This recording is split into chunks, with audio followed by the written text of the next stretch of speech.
Medinipur medical college হাসপাতালে CID saline কাণ্ডের তদন্ত শুরু করার জন্য সিআইডিকেই দায়িত্ব দেওয়া হয়েছে। গতকালই একথা ঘোষণা করেছিলেন রাজ্যের মুখ্য সচিব মনোজ পান্ত।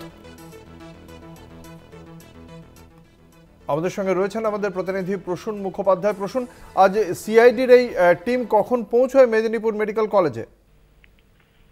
গতকাল সিআইডি তদন্তের নির্দেশ দেওয়ার পরে আজকে ঠিক দুপুর 12টার সময় দেখা গেছে সিআইডি 3 সদস্যের এক টিম এসে মেদিনীপুর মেডিকেল কলেজে পৌঁছেছে। প্রথমে প্রিন্সিপালের বিল্ডিং এর সামনে তারা বেশ কিছুক্ষণ অপেক্ষা করে, তারপরে দেখা গেছে যে আইসিইউ, যেখানে প্রসূত মৃত্যুর ঘটনা, মাতৃমা তার পাশে আইসিইউর সামনেও যেতে দেখা গেছে। আইসিইউতে না গিয়ে ওখানেই বেশ কিছুক্ষণ তারা নিজেদের মধ্যে কথোপকথন করার পর দেখা গেছে এমএসভিপির অফিসের সামনে।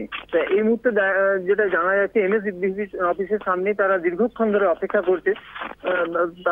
সূত্র মারফত যেটা জানা যাচ্ছে যে তাদের আরো টিম আসার অপেক্ষায় তারা আছে এই মুহূর্তে। অঙ্কুশ, যেটা প্রশ্ন জানতে চাইবো যে এই যে তারা কি সেক্ষেত্রে জিজ্ঞাসাবাদ করছেন কাউকে, অন্য কোনো চিকিৎসকদের কি তারা জিজ্ঞাসাবাদ করেছেন? না, তেমন কিছুই তাদের পদক্ষেপ পাওয়া যায়নি। তারা নিজেদের মধ্যে শুধু কথোপকথন চালাচ্ছে। কোনো ডাক্তার, চিকিৎসক বা কোনো রোগীর কর্মী কারোকেই কোনোভাবে তারা জিজ্ঞাসাবাদ করার কোনো গতি লক্ষ্য করা যায়নি। ধন্যবাদ। আমাদের সঙ্গে ছিলেন আমাদের প্রতিনিধি প্রসূন মুখোপাধ্যায়।